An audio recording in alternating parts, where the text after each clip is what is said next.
안녕하세요. 책 읽는 산골 중입니다.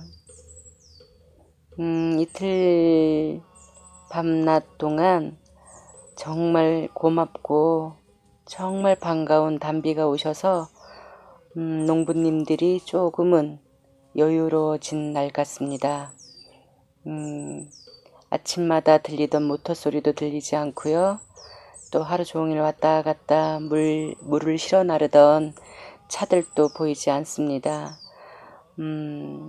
감자밭도 양배추밭도 또는 저희 산방 마당가에 있는 꽃들도 풀들도 나무도 모두 물기를 촉촉히 머금고 있어서 넉넉해진 것 같습니다. 딱 이 정도만 보고 비 피해는 없었으면 하는 마음이 드네요. 오늘은 제가 트라우마는 어떻게 유전되는가 라는 책을 읽을 건데요. 제가 이 책을 구입한 건 2016년 미틈달에 구입을 했습니다. 상담을 하면서 그 마음작용에 대해서 이야기를 하곤 하는데요. 부처님 말씀을 이렇게 전하곤 해요. 늘 부처님 말씀 가운데는 사람을 보지 말고 사람을 좋다 안 좋다 하지 말고 사람의 업을 보아라 라는 말씀이 있습니다. 이 말은 뭐냐면 우리는 늘 마음으로, 말로, 행동으로 어떤 행위를 하고 살죠. 불교 말로는 신구의 업을 짓는다 라고 얘기를 해요. 근데 우리가 정말 염두에 두고 알아야 될 것은 뭐냐면 배가 고파서 밥을 먹는다거나 목이 말라 물을 마신다거나 똥이 마렵고 오줌이 마려워서 볼일을 본다거나 볼일이 있어서 어디를 간다거나 꼭 해야 될 말을 해야 한다거나 이런 것은 업이라고 하지 않습니다. 업이란 말은 행위를 뜻하는 말인데 그럼 어떤 경우에 업이라는 표현을 쓰는가? 잘못된 행위, 곧 욕심이나 성냄, 어리석음으로 짓는 행위는 잘못된 행위가 됩니다. 그럴 경우에는 불편하고 찜찜하고 후회스럽고 괴로움이라는 과보를 가져옵니다. 그래서 불교에서 업보라고 얘기를 하는데요. 그 업보라는 말은 잘못된 행위로 오는 결과라는 뜻입니다. 그래서 우리가 사람과 사람 사이에서는 마음도 써야 되고 말도 해야 되고 어떤 행동도 하는데요. 꼭 필요해서 부처님이 말씀하신 발음이라는 어떤 마음씀, 발음으로 행하는 말과 행동은 업이 되지 않아요. 과보를 가져오지 않습니다. 그런데 욕심이나 성냄, 어리석음으로 짓는 행위는 꼭 괴로움, 불편함, 후회할 과보를 가져옵니다. 그래서 이런 것을 설명해 드릴 때 좀 더 우리 현대 과학이나 의학으로 연구된 결과 어떤 근거가 있는 그 근거를 들고 말을 하면 조금 더 빨리 알아들으시더라고요. 그래서 제가 그때 이렇게 구입했던 책입니다. 이 글을 쓰신 마크 월린이라는 분도 어떤 본인한테 닥친 어떤 상황으로 인해서 계속 연구하고 관찰하고 또 명상도 하고 수행도 하고 이러면서 이제 이 책을 내신 것 같아요. 그 옮긴 정지인이라는 분도 그런 가족이라는 어떤 주제로 늘 연구하신 분이신 것 같아요. 그래서 우리가 하지 말아야지. 나는 닮지 말아야지. 엄마 아빠 저 버릇은 정말 닮지 말아야지. 그런데 어느 날 보면 내가 하고 있고, 그것은 바로 어떤 계속 대대로 물려내려오는 트라우마나 어떤 상처, 그게 유전이 되어 와서 그런 대물림이 되고 있었다라는 거. 저는 그걸 마음 유전자라고 표현을 했는데 이분은 트라우마가 유전되고 있다라고 보셨더라고요. 그래서 오늘은 어쨌든 이 책을 추천하신 추천의 글과 또 이 책을 어떻게 왜 쓰게 됐는지 그 부분을 좀 읽어보려고 합니다.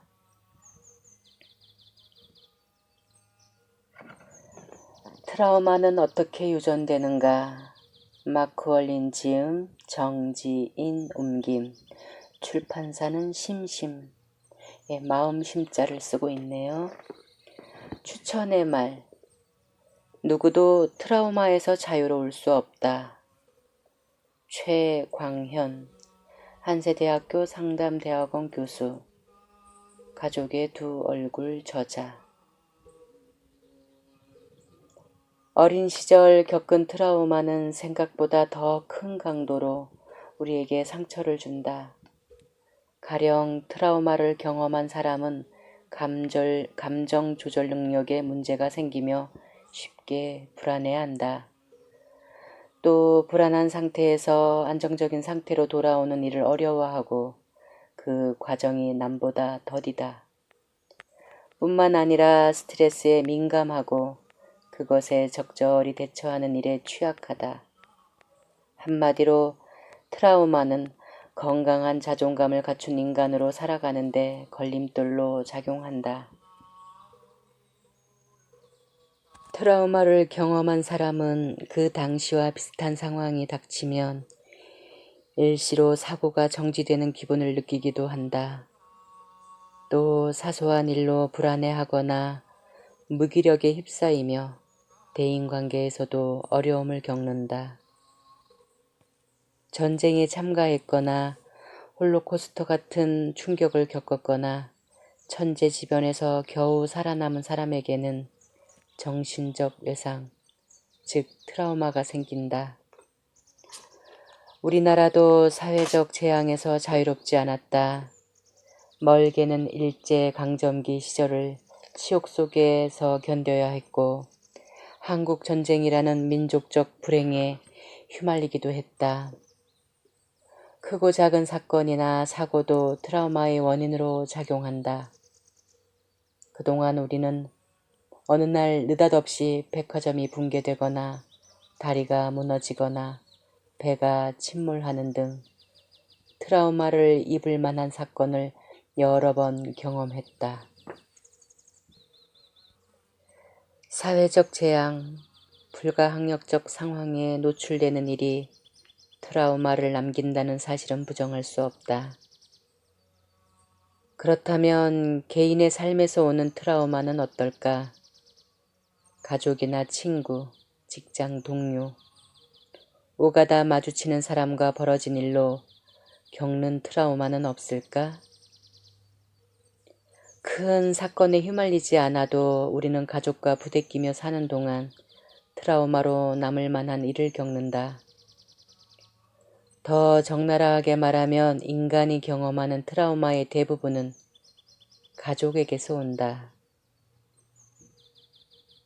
트라우마가 후대에까지 영향을 미친다는 사실은 여러 심리치료사와 정신과 의사가 임상을 통해 입증해왔다.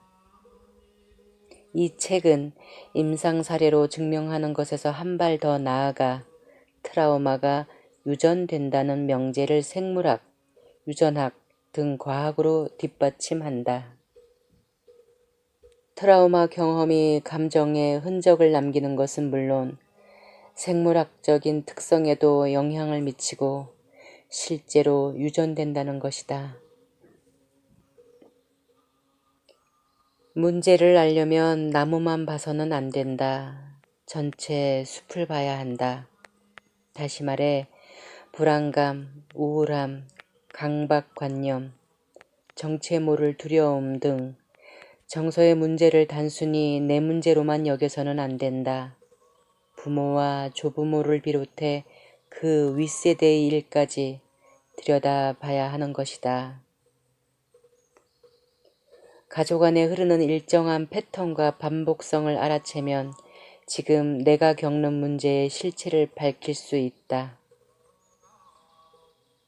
이 책은 인생이 뜻대로 풀리지 않아 고심 중이거나 삶의 위기를 겪어온 사람이 그 괴로움의 근원을 새로운 관점에서 살피게 한다. 단연간의 상담이 빚은 저자의 깊이 있는 통찰과 과학적 근거가 고루 섞인 이 책은 이유를 알 수 없는 심리 증상에 시달리고 대인관계가 삐걱거리며 가족과도 언제나 문제투성이인 사람에게 내밀하고도 실용적인 해결책을 제시해 준다. 네, 추천의 말이었습니다. 다음으로는 마크올린 님이 이 책을 쓴 동기에 대해서 좀 읽어볼까 합니다. 나는 왜 깊은 두려움에서 헤어나지 못했는가? 내가 처음부터 공포와 불안을 극복하는 방법을 찾아내려 한 것은 아니다. 모든 것은 내가 시력을 잃은 날 시작되었다. 처음 안구 편두통으로 극심한 두려움을 겪은 날이었다. 이렇다 할 신체적 통증은 없었지만 시야가 흐려지면서 캄캄한 공포감이 나를 휘감았다. 당시 34살이던 나는 아무것도 보이지 않는 눈으로 사무실 안에서 비틀거리며 책상 위에 놓인 전화기를 더듬어 911번을 눌렀고 곧 구급차가 갈 거라는 말을 들었다. 일반적으로 안구 편두통은 심각한 병이 아니다. 시야가 뿌옇다가 대개 1시간 정도 지나면 정상으로 돌아온다. 그 증상을 겪는 동안에는 회복된다는 것을 몰라 당황할 수도 있지만 말이다. 그런데 내 경우 안구 편두통은 시작에 불과했다. 몇 주 후 왼쪽 눈의 시력이 점점 나빠졌고 얼마 지나지 않아 사람들의 얼굴과 거리 표지판이 뿌연 회색 얼룩으로 변했다. 의사들은 내가 치료법도 없고 원인도 알 수 없는 중심장애성 망막증에 걸렸다고 진단했다. 이것은 망막 아래에 차오른 액체가 밖으로 흘러 망막에 상처를 내면서 시야가 흐려지는 병이다.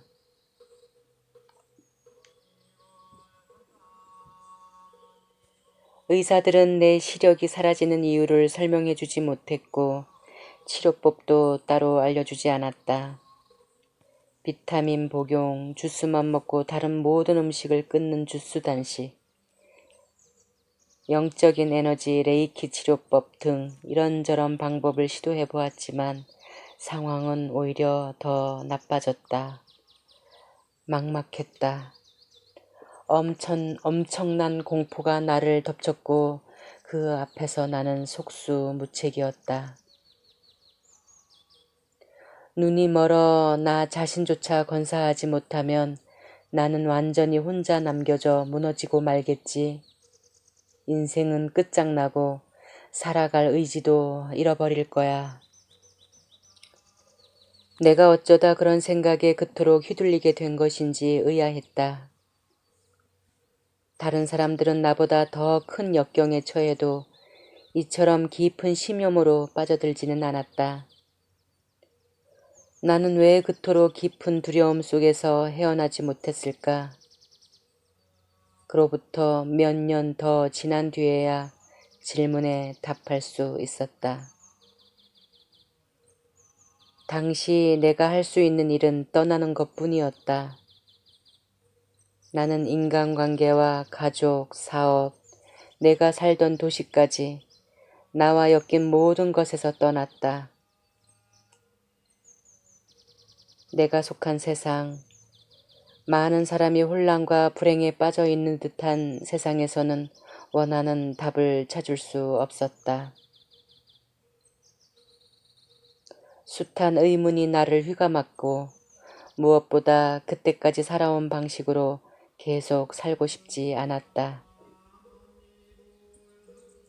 나는 성공적으로 꾸려가던 이벤트 회사를 그야말로 방금 만난 사람에게 미련 없이 넘기고 동쪽으로, 가급적 최대한 멀리 동쪽으로 떠나 결국 동남아시아에 도착했다. 나는 나를 치유하고 싶었다. 그러나 어떻게 치유해야 하는지 전혀 알지 못했다. 나는 책을 읽었고 그 책을 쓴 스승들과 함께 공부했다. 그러다가 누군가에게 오두막에 사는 어느 나이든 여인이나 장삼을 입고 온화한 미소를 짓는 승려가 나를 도와줄지도 모른다는 말을 들으면 그들을 찾아갔다. 수행 프로그램에 참가하거나 구루들과 함께 경을 암송하기도 했다. 한 구루는 자신의 말을 듣기 위해 모인 사람에게 자기 주변에 발견자만 두고 싶다고 말했다. 구도자는 끊임없이 탐색만 할 뿐 찾지는 못한다는 것을 꼬집은 말이었다. 나는 발견자가 되고 싶었다. 매일 몇 시간씩 명상했고 한 번에 며칠간 단식하기도 했다. 약초를 끓여 마시며 내 조직 속에 침투했다고 상상하는 맹독과 싸웠다. 그러는 동안에도 시력은 계속 나빠졌고 우울감은 더 깊어졌다. 그때만 해도 나는 고통스러운 무언가가 있을 때 그 무언가에 저항하면 할수록 오히려 그것에서 벗어나기가 더 어려워진다는 사실을 깨닫지 못했다.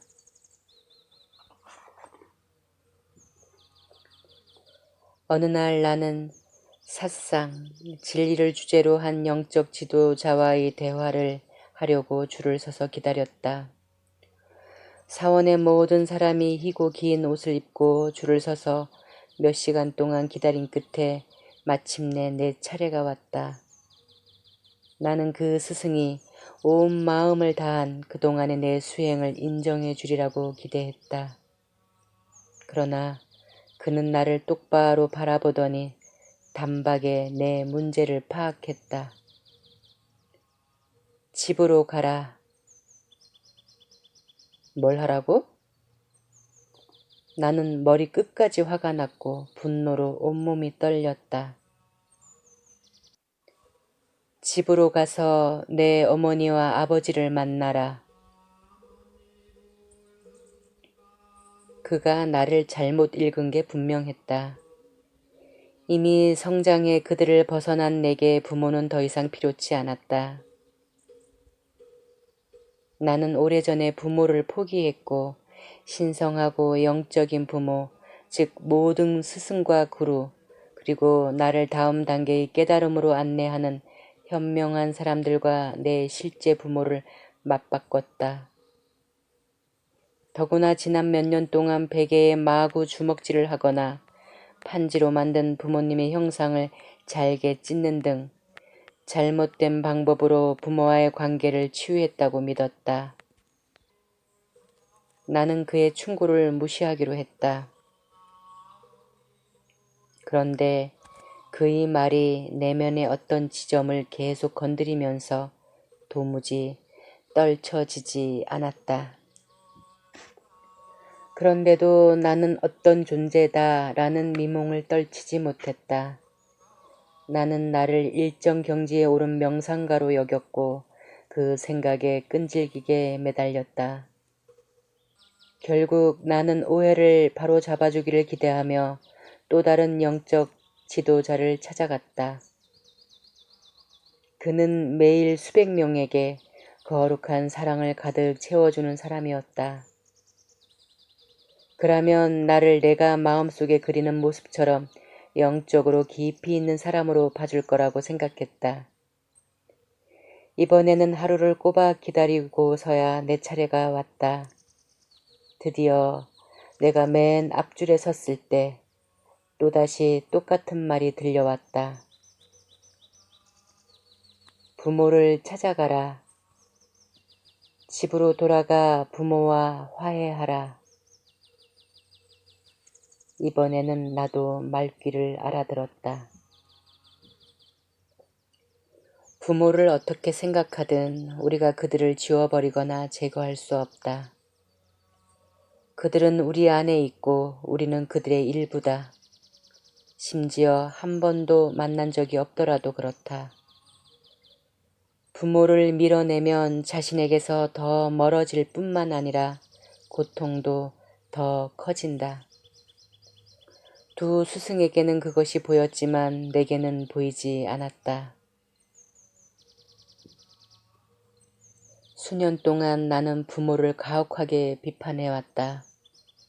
나 자신은 그들보다 더 능력 있고 훨씬 세심하며 인간적이라고 생각했다. 내 인생에서 잘못된 것으로 보이는 일은 모두 부모 탓으로 돌렸다. 이제 나는 그들에게 돌아가 내가 잃어버린 것을, 그러니까 냉담하게 굳은 마음이 아니라 기꺼이 상처받을 수 있는 여리고 열린 마음을 되찾아야 했다.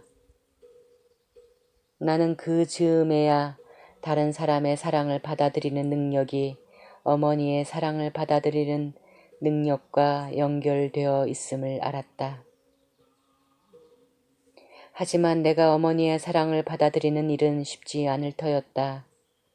나와 어머니의 유대는 너무 깊이 단절되어서 어머니가 포옹하면 나는 곰을 잡는 덫에라도 걸린 것처럼 옥죄는 느낌이 들었다. 그토록 망가진 관계를 치유하기로 결심한 나는 고향 피츠버그로 가는 항공편을 예약했다. 그러고도 몇 달 동안 어머니를 찾아가지 않았다. 마침내 집으로 가는 진로에 들어서자 팽팽한 긴장감이 엄습했다. 우리 관계를 바로잡을 수 있을까? 확신 없이 흔들리는 마음속에 날것의 감정이 꽉 찼다. 나는 최악의 상황을 예상하며 머릿속에서 시나리오를 그려보았다. 어머니는 나를 안을 테고 그러면 나는 그 품 안에서 부드럽게 풀어지길 바라면서도 정확히 그 반대로 강철처럼 딱딱하게 굳을 테지. 실제로 일어난 일도 대체로 예상과 비슷했다. 간신히 참으며 안겨있는 동안 나는 거의 숨을 쉬지 못했지만 그래도 어머니의 품 안에서 빠져나오지 않았고 오히려 어머니에게 계속 안아달라고 부탁했다. 어디에서 단단히 옥죄는 느낌이 드는지, 어떤 감각이 느껴지는지, 내가 어떻게 저항하고 차단하려 드는지 안팎으로 철저히 알고 싶었기 때문이다. 그것은 전혀 새로운 정보가 아니었다. 나는 그동안 인간관계의 그 패턴을 그대로 반영해왔다.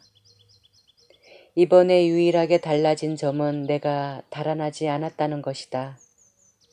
그 상처를 근원부터 치료하기로 마음먹었기 때문이다. 어머니가 나를 안고 있는 시간이 길어질수록 내가 폭발해 버릴 것 같다는 생각도 점점 커져갔다. 그것은 육체의 고통이었다. 통증은 무감각과 뒤섞였고 무감각은 통증과 뒤섞였다. 그렇게 몇 분이 지나자 무언가가 내려앉으면서 가슴과 배가 떨리기 시작했다. 나는 부드러워지기 시작했고 그 뒤 몇 주 동안 계속해서 부드러워졌다. 그 무렵 우리는 여러 차례 대화를 나눴는데 한 번은 어머니가 무심코 내가 어렸을 때 겪은 어떤 사건을 들려주었다. 어머니는 담낭 수술을 받느라 3주 동안 입원한 적이 있다고 말했다. 그 얘기를 듣고 나니 내 내면에서 벌어지던 일의 조각들이 퍼즐처럼 하나하나 맞춰졌다. 그때는 내가 2살이 채 되기 전으로 어머니와 떨어져 지내는 동안 내 몸에서는 무의식으로 팽팽하게 부풀어 오르는 느낌이 뿌리 내리기 시작했다. 어머니가 퇴원해서 집으로 돌아왔을 때 나는 더 이상 어머님의 보살핌을 신뢰하지 않았다. 어머니에게 상처받지 않기 위해 어머니를 밀어냈고 이후 30년 동안 계속 밀어냈다. 생애 초기에 일어난 또 다른 사건도 내가 늘 떨쳐내지 못한 공포, 즉 내 인생이 갑자기 파멸할지도 모른다는 공포에 기여했을지 모른다. 어머니가 나를 낳을 때 분만이 원활치 않아 의사가 집게로 꺼냈다고 한다. 그 결과 나는 멍이 많이 들고 부분으로 두개골이 함몰된 상태로 태어났는데 이는 집게 분만에서 드물지 않게 일어나는 일이다.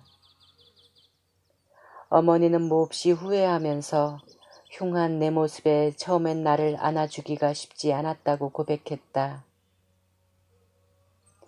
이 이야기 또한 내게 공명을 불러일으키며 내면 깊이 깃든 파멸할 것 같은 느낌을 설명해 주었다. 태어날 때 겪은 트라우마의 기억은 몸속에 잠겨 있다가 내가 새 프로젝트를 낳거나 새로운 일을 공개적으로 발표할 때마다 표면으로 떠올랐다.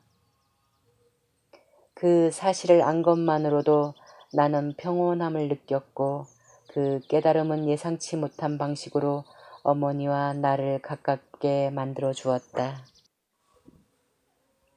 어머니와의 유대를 바로잡는 동안 나는 아버지와의 관계도 다시 세우기 시작했다. 아버지는 해병대 출신의 건설 노동자로 혼자 사는 작은 아파트가 곧 무너질 것 같은 상태인데도 집을 전혀 손보지 않았다.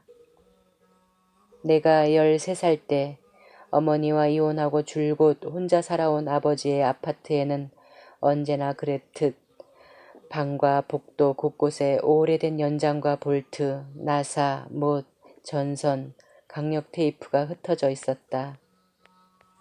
나는 녹슨 쇠와 강철 조각이 잔뜩 널린 그곳에서 아버지 앞에 우두커니 선 채로 아버지가 무척 그리웠노라고 말했다.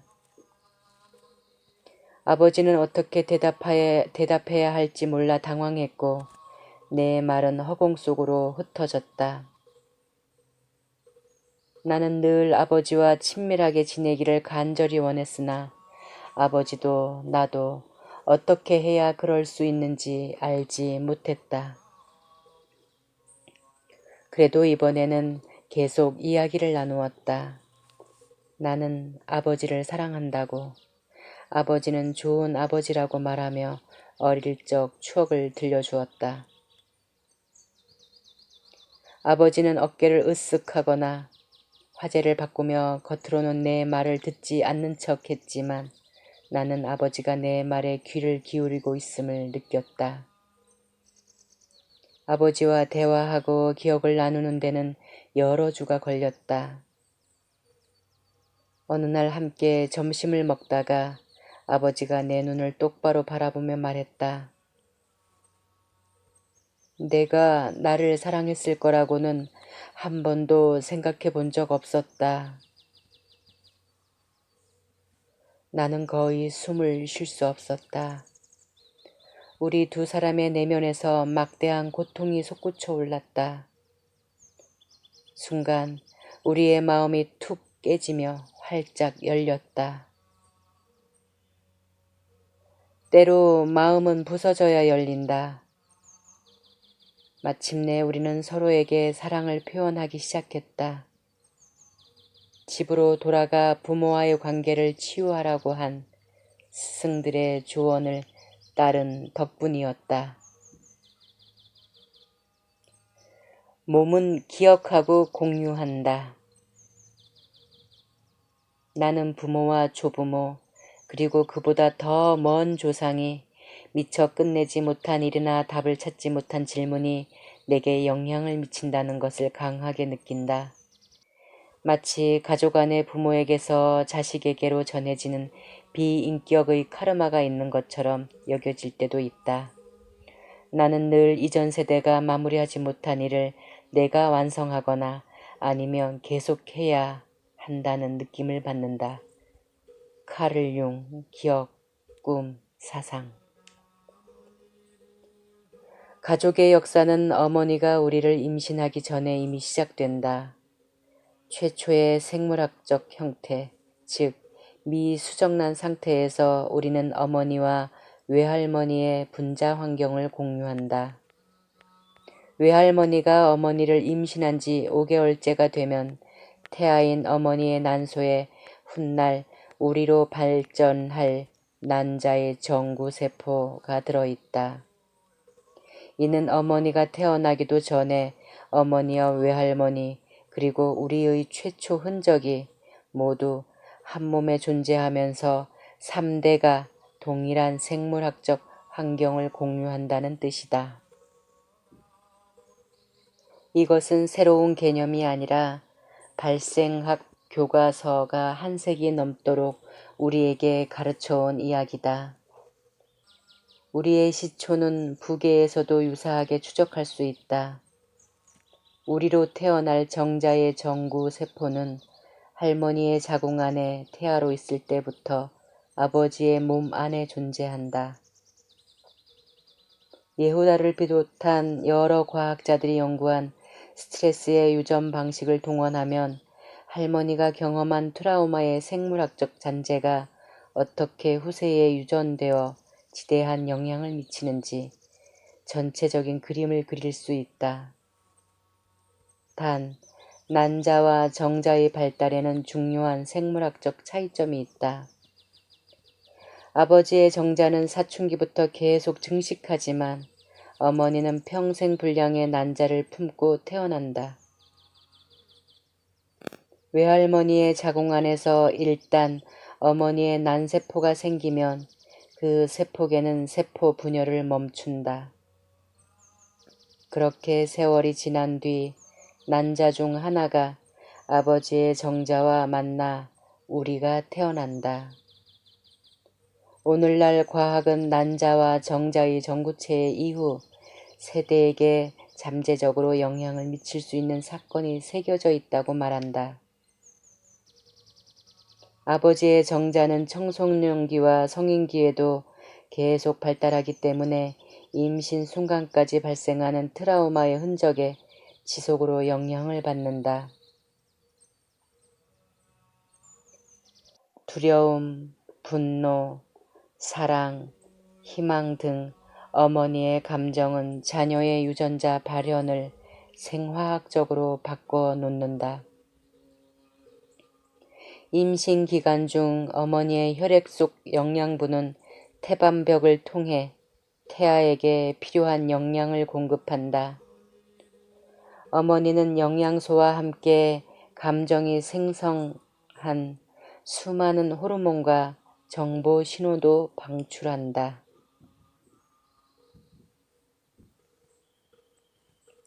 감정이 생물학적으로 전달된다는 사실, 3대가 동일한 자궁 환경에 공존한다는 사실을 알았으니 이제 다음의 시나리오를 상상해보자. 어머니가 태어나기 한 달 전 외할머니는 남편이 사고로 목숨을 잃었다는 청청병력 같은 소식을 듣는다. 곧 태어날 아기를 맞이할 준비로 남편을 잃은 상실감에 슬퍼할 겨를도 없는 외할머니는 딸, 손주와 공유하는 자신의 몸속에 당시의 감정을 묻어둔다. 태아와 어머니의 내면 깊은 곳, 그러니까 세 사람이 공유하는 그곳에서 무언가 슬픔을 느낀다. 스트레스가 DNA를 변화시키는 것은 바로 이 공통의 환경 안에서다. 이제 가정사에서 트라우마가 어떻게 우리의 유전자에 영향을 미치는지 살펴보자. 단순하게 말하면 외할머니가 어머니를 양육한 방식은 어머니를 거쳐 우리에게 그대로 전달된다. 외할머니의 트라우마, 고통과 슬픔, 어린 시절에 겪은 역경, 외할아버지와의 관계에서 치른 고생, 사랑하는 이를 잃은 상실감 등은 외할머니가 어머니를 양육하는 과정에 어느 정도 스며든다. 한 세대를 더 거슬러 올라가면 외할머니가 받은 양육에도 똑같은 일이 일어났을 것이다. 받지 못한 것은 줄 수 있는 것에 영향을 미친다. 나 또한 삶의 초기에 포기한다는 느낌이 어떤 것인지 알았다. 그 느낌은 내 가족이 전해준 것이다. 어머니가 외할머니에게 받지 못한 것은 어머니가 나와 내 형제 자매에게 줄 수 있는 것에 영향을 미쳤다. 어머니의 사랑은 언제나 환하게 빛났지만 가족이 겪은 트라우마가 양육에 짙게 스며들어 있었다. 어머니의 어머니, 외할머니 이디는 2살 때 아버지와 어머니를 모두 잃었다. 외증조 할머니 소라가 1904년 폐렴으로 세상을 떠나자 소라 할머니의 부모는 그것을 아무짝에도 쓸모없는 노름꾼인 사위 앤드루의 탓으로 돌렸다. 전해오는 이야기에 따르면 소라는 한겨울에 창밖으로 몸을 내밀고 남편에게 집으로 돌아오라고 애원하다가 폐렴에 걸렸다고 한다. 이다 외할머니는 자기 아버지가 집세를 도박으로 날려먹었다는 말을 들으며 자랐고 이 말은 우리 집안에서 몇 대에 걸쳐 메아리처럼 울려왔다. 소라 할머니의 죽음 이후 외증조 할아버지 앤드루는 집안에서 쫓겨났고 이후 연락이 끊겼다.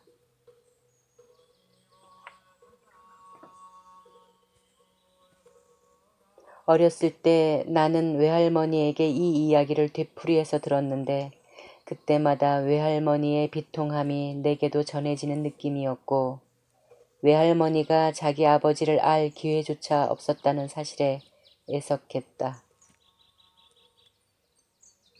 2살 때 고아가 된 외할머니를 길러준 사람은 피츠버그의 힐 구역에서 손수레로 온갖 행상을 하던 나이든 조부모였다. 외할머니는 두 분에게 사랑받던 시절의 추억을 떠올릴 때면 표정이 환해졌다. 하지만 그것은 외할머니가 의식적으로 기억하는 일부에 지나지 않았다.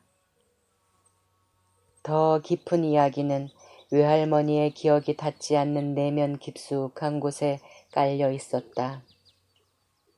이다 외할머니는 아장아장 걷기도 전에 어쩌면 자궁 속에 있을 때부터 끊임없는 말다툼과 눈물과 실망으로 자기 어머니를 괴롭히던 고통의 감각을 흡수했을지도 모른다. 그것이 당시 이다의 뇌에서 일어나던 중대한 신경 발달에 심각한 영향을 미쳤을 테고 말이다. 게다가 2살 때는 어머니를 잃고 감정이 산산조각 난 것 같은 상태에 놓였다. 내 어머니는 어머니의 보살핌을 받아본 적이 없어서 딸을 보살필 줄 몰랐던 외할머니의 양육을 받았고 어린 시절 어머니와의 분리로 이다 외할머니의 몸속에 각인된 트라우마도 물려받았다. 이다 외할머니는 어머니의 삶 속에 물리적으로 존재했지만 성장의 버팀목이 되어줄 깊은 감정은 표현할 줄 몰랐다. 그 감정의 연결의 결여도 어머니가 물려받은 유산이었다.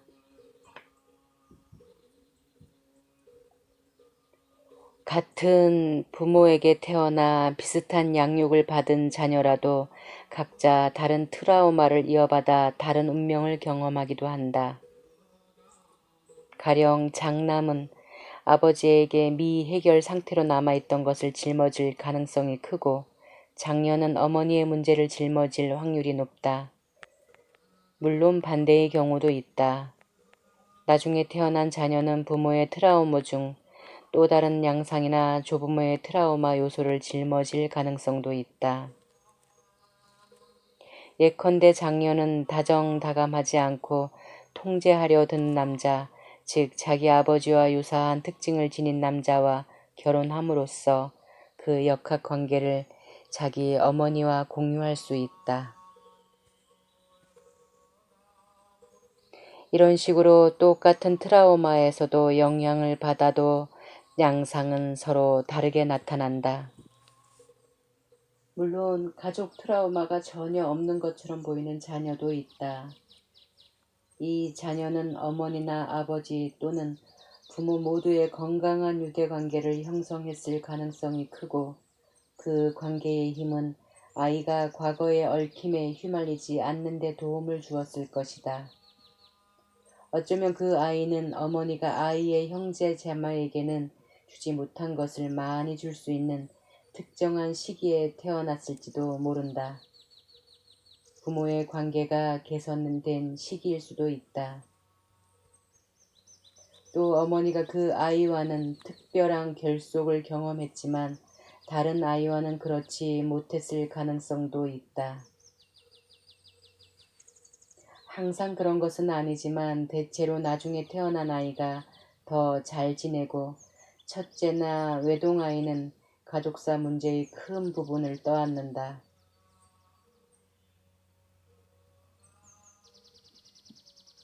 한 가지 비결은 우리 안에 잠든 오래된 트라우마의 감정과 감각을 뒤덮을 만큼 강렬한 경험이나 이미지에 한껏 감동하도록 자신을 열어놓는 것이다.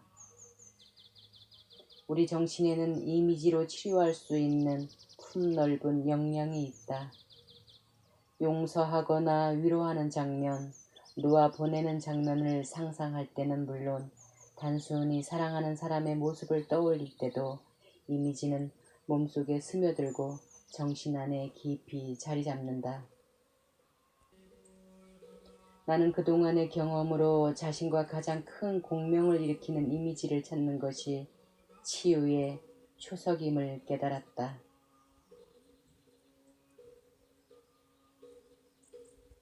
새로운 뇌의 지도가 만들어지면 그에 따라 새로운 생각과 감정, 행동이 생겨나면서 우리가 두려워할 때 보이는 반응 양상도 더욱 다양해진다.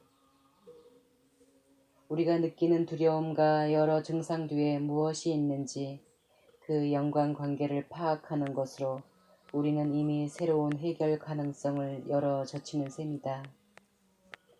때로는 몰랐던 사실을 안 것만으로도 오래도록 느껴온 고통스러운 이미지를 바꾸고 몸의 중심부에서 바로 신체적 해방감에 이를 수 있기 때문이다. 그렇지 않은 경우는 연관을 파악해 이해는 깊어졌어도 배운 것을 완전히 체화하지 않은 상태로 그 단계까지 이르려면 더 많은 것이 필요하다. 이를테면 문장과 의식, 실행 또는 연습으로 새로운 내면의 이미지를 빚어내야 한다.